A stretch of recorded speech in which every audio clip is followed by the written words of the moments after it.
பொள்ளாச்சியிலேருந்துங்க 10வது கிலோமீட்டரில் ஒரு 4.5 ஏக்கரா தோப்பு தாங்க சேல்ஸுக்கு வந்திருக்குதுங்க. கரெக்டாக என்ஹெச் பைபாஸ் ரோட்லேருந்து கரெக்டாக உள்ளுக்குள்ளே வந்தீங்கன்னா ஒரு 3/4 கிலோமீட்டர் டு 1/2 கிலோமீட்டர் டிஸ்டன்ஸ்லேயே உங்களுக்கு இந்த தோப்பு ரீச் ஆகிடும். கரெக்டாக ஒரு 2 மினிட்ஸ் ட்ராவலிங் பைபாஸ் ரோட்லேருந்துங்க. அது கரெக்டாக ஒரே ரோடாக உங்களுக்கு உள்ளே வந்துடலாங்க. கரெக்டாக சொல்ல போனீங்கன்னா உள்ளுக்குள்ளே தோப்பு வந்து பார்த்தீங்கன்னா ஒரு சூப்பரான ஃபஸ்ட் கிளாஸில் மெயின்டைன் பண்ணி வச்சுக்கிறாங்க. ரோடு ஃபேஸை பார்த்தீங்கன்னா கிட்டத்தட்ட உங்களுக்கு ஒரு 1000 அடிக்கு மேலே இருக்குங்க.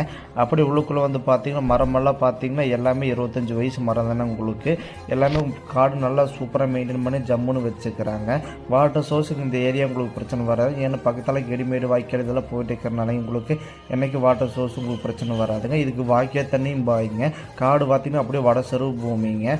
உங்களுக்கு வடக்கு பார்த்து இருக்குதுங்க. அப்படியே மூலையில் உங்களுக்கு என்ட்ரன்ஸ் இருக்குதுங்க. உள்ளுக்குள்ளே பார்த்தீங்கன்னா ஒரு சின்ன ஃபார்ம் ஹவுஸும் இருக்குதுங்க. வந்தால் தங்கிட்டு போகிற மாதிரி உங்களுக்கு ஒரு ஃபார்ம் ஹவுஸும் இருக்குதுங்க. இது ஏக்கர் விலை எவ்வளோ சொல்கிறாங்க பார்த்தீங்கன்னா 70 லட்ச ரூபா சொல்கிறாங்க. சொல்லும் பேரில் தான் அது பேசி பெஸ்ட்டான ப்ரைஸ் பண்ணிக்கலாங்க.